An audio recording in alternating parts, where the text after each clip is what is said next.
Então, nós vamos começar falando sobre a matriz energética brasileira e como a carbonização causada pelas usinas termoelétricas influenciam na mudança de temperatura da Terra, e geralmente não temos um olhar crítico sobre. Há uma urgência, uma crise climática que exige acelerar o processo de transição para matrizes realmente mais limpas, energias mais limpas. No momento, o Brasil não caminha contra a descarbonização no ritmo dos países mais desenvolvidos e em desenvolvimento também. A ANEEL, que é a Agência Nacional de Energia Elétrica, informa que há previsão de 58 termoelétricas ainda para serem construídas no Brasil nos próximos anos.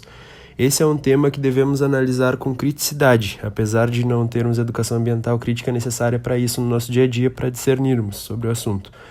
Mas, para tanto, é preciso estancar essa onda comercial que as termoelétricas incineram. Segundo a ANEEL, mais de 858 projetos de energia hoje outorgados, 538 são de energia solar. Manter uma tendência energética positiva vai depender da firme ação da sociedade brasileira para impedir a continuidade da poluição e colocar o país nos trilhos da sustentabilidade.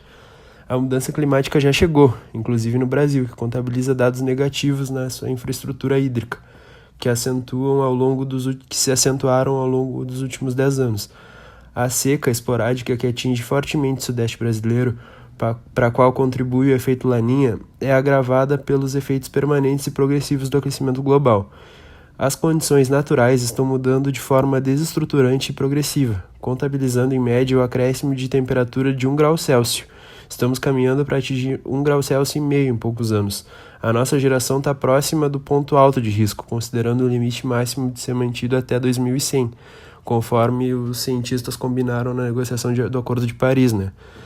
Para quem ainda demonstra ceticismo com relação ao cenário catastrófico que a gente vive, das alterações climáticas, as conclusões do relatório do painel intergovernamental das mudanças climáticas, IPCC, que vai ser publicado ainda em 2022, mas que vazou para a imprensa, traz conclusões demolidoras, conforme a agência France Press, com 1 grau Celsius de acréscimo na temperatura média, e o clima já está mudando de forma irreversível. A partir de 1,5 grau a gente vai ter consequências progressivas muito sérias, com duração de séculos e, em alguns casos, irreversíveis. Há perigo desses impactos complexos a ponto de não haverem retorno, mas no Brasil a concentração de carbono na atmosfera começa a trazer efeitos negativos. Segundo os estudos cientistas, a capacidade de fotossíntese da floresta amazônica vem diminuindo a cada ano. A degradação da floresta e das áreas naturais percorridas pelos rios voadores que fazem a transposição continental de umidade demonstram um processo progressivo de declínio, com perda na regularidade das chuvas na Amazônia, da Bacia do Plata.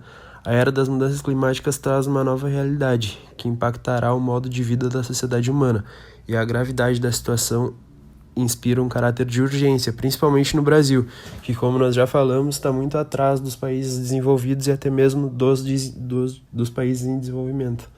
É mais ou menos isso que eu queria falar nesse vídeo, mostrar como o Brasil não vê que a sua matriz energética é muito atrasada em relação a todas as outras e como isso impacta nas mudanças climáticas que a gente tem no Brasil e nas que a gente ainda vai ter.